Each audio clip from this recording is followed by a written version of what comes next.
diferenciar muy bien a todos estos emprendedores de lo que realmente es emprender y cuál es el objeto, la misión y el propósito para emprender. Y miren, déjenme decirles algo, porque esto es algo que a mí me pasó también.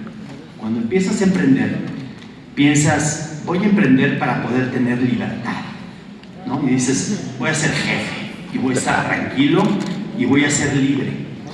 Y cuando te das cuenta que más que libertad es responsabilidad, o sea, sí hay libertad cuando eres emprendedor.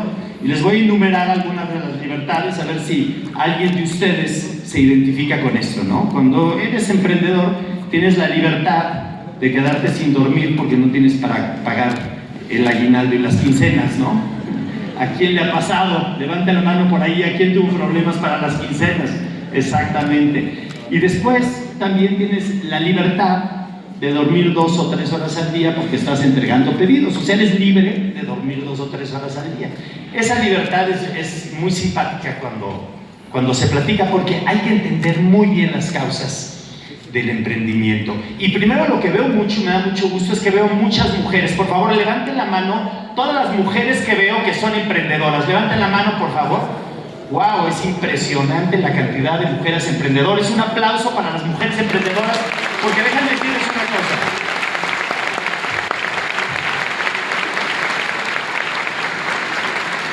Sin duda alguna, el mayor potencial que tiene este país es que las mujeres emprendan. Venimos de una filosofía, de un pensamiento antiguo, donde la mujer tenía que tener un rol, tenía que estar en su casa, tenía que hacer las labores del hogar, y los hombres eran los que trabajaban y los hombres eran los que emprendían. Hoy la mayor oportunidad que tenemos es que las mujeres mexicanas, educadas, trabajadoras, éticas, se pongan a emprender. Y lo que yo veo el día de hoy es justamente eso, muchísimas mujeres que están listas para emprender. Eso sin duda es algo que a mí me llena de muchísima satisfacción. Pero yo vengo aquí a decirles algunos datos que son muy importantes que tengan en mente. Los datos de lo que realmente es el emprendimiento. Y son crueles. Hay datos muy fríos y no lo digo yo. Los dicen datos duros como el INEGI. O sea, no es un video en TikTok que sale alguien diciéndote emprende y logra tus sueños, ¿no? Son datos duros. Y los datos son los siguientes. De cada 100 empresas que inician el primer año, 31 de esas empresas, 31% van a cerrar sus puertas. O sea, es como si hubiera una bomba de tiempo destinada para que explote la empresa después del primer año, el 31%. Pero bueno, si se quedan un poquito más de tiempo, las cosas se ponen un poco peor. Porque después del segundo año, el 50% en promedio de las empresas cierran. Solamente en México, del año 2019 al 2023, abrieron 1.7 millones de nuevos negocios y cerraron 1.4 millones de negocios. Esos son los datos fríos. Eso es lo difícil que es emprender. Cuando hablan del ecosistema emprendedor, yo más bien digo, es un ecosistema como una trituradora de lo difícil que es emprender. ¿Quién de aquí lleva más de 2 años con su emprendimiento? Por favor, levanten la mano. Muy bien, pues ya son muchos. Felicidades, porque es un logro enorme pasar estos primeros 2 años. Y eso me recuerda cuando yo estaba empezando, cuando tenía 26 años, estaba empezando precisamente lo que es hoy Genoma Lab. Y recuerdo, como todos los emprendedores, que seguramente ustedes estuvieron en esa, ¿no? Que preparas, que necesitas dinero.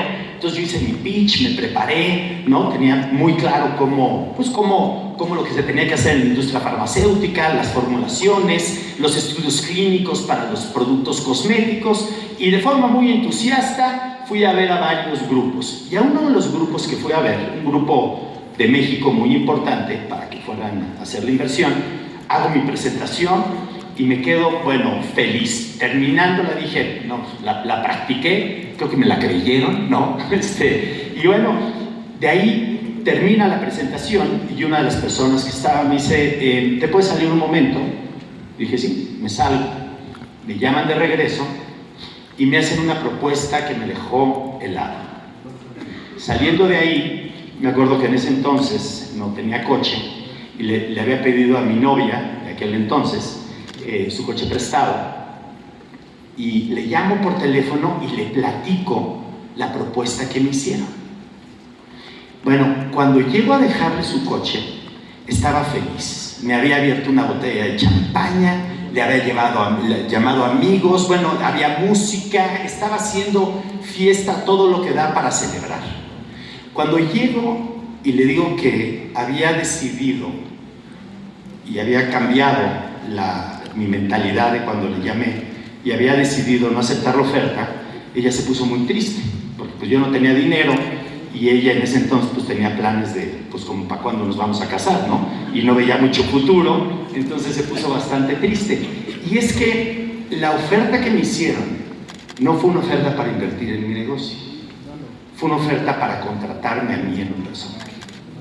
Me ofrecieron coche, seguro de gastos médicos, vacaciones pagadas, y cuando yo tenía 26 años, un sueldo de $25,000 que rechacé. Y es que cuando yo empecé a emprender, no era el dinero el único objetivo. Obviamente el dinero es muy importante, pero no era mi objetivo. Yo estaba absolutamente convencido en mi mente que podía hacer un cambio en la industria farmacéutica, que podía hacer algo para la industria cosmética. Estaba convencido de lo que las mujeres querían y las formulaciones que podían existir, y en ese momento decidí seguir mi sueño. Fue muy difícil, la novia me cortó, por cierto, ¿no? que quede claro, no se aguantó. Fue muy difícil al principio, pero yo estaba claro de eso. Y yo creo que ahí es donde se forma la cultura de una empresa, la cultura del espíritu de lo que ustedes son como emprendedores, que tiene que quedar escrita, que tiene que quedar arraigada. Y hay dos cosas que son fundamentales. Número uno, la cultura, y número dos, las personas. Y quiero hablar un momento de las personas que contraten en sus empresas. Miren, hay dos tipos de personas sumamente peligrosas.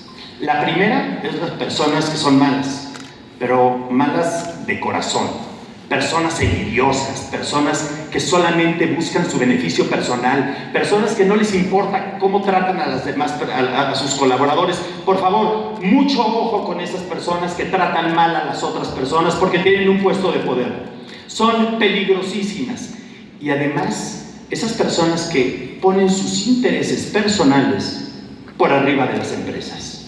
Esas personas son tóxicas, envenenan la cultura de una empresa y desafortunadamente a veces son capaces. Desafortunadamente a veces tienen logros de objetivos, tienen resultados, porque es tal su envidia y las ganas que tienen de triunfar para ellos que a veces lo consiguen. Tienen que tener mucho sentimiento y mucha intuición para poder identificarlos y sacarlos de inmediato. Estos no lo piensen, no lo posterguen, y aunque pueda dar resultados, los tienen que quitar. El problema grave es el otro tipo de personas, que también les llamo yo personas tipo B, que son trabajadores, que son leales, que son honestos, pero que no tienen la capacidad para el puesto. ¿Y ahí qué se hace? Ahí es cuando nos sentimos nobles, nos sentimos que los queremos ayudar, pero lo peor es que después de mucho tiempo siguen sin dar resultados. ¿Y qué es lo que se hace? Esta es una de las disyuntivas más importantes que tenemos todos los emprendedores. Y déjenme decirles lo que yo he hecho y a lo que he llegado después de todos estos años de experiencia, lo que ha funcionado. Miren, tomen nota, esto es muy importante. Cuando una persona es honesta y leal, no lo puedes despedir, no lo quitas. Si tiene una actitud positiva, lo que haces, tienes dos cosas que hacer. Si no tiene ganas, lo motivas. Si no sabes, lo capacitas. Y va de nuevo, si no tiene ganas, lo vuelves a motivar. Si no, lo vuelves a capacitar. Pero la honestidad y la lealtad son fundamentales. Es lo que construye un equipo, es lo que hace empresas a largo plazo, es lo que realmente forja esos talentos de grupo de personas que van trascendiendo. Lo que es muy importante es que lo pongas en el lugar adecuado. Está dentro de este carácter de personas que son muy nocivas porque no tienen la capacidad, hay que ponerlas en el puesto adecuado. Y si una persona tiene la actitud y no está por razones de ego, lo va a entender. Pero el mensaje fundamental que les quiero transmitir es que privilegien la lealtad y la honestidad. Hoy, como estábamos viendo en los videos de capacitación que están haciendo, un programa extraordinario que se ve que están haciendo, hoy en día hay muchísimas herramientas para capacitarse. Hay que hacerlo de forma sistemática, hay que hacerlo de forma ordenada y que estén capacitando constantemente a su gente.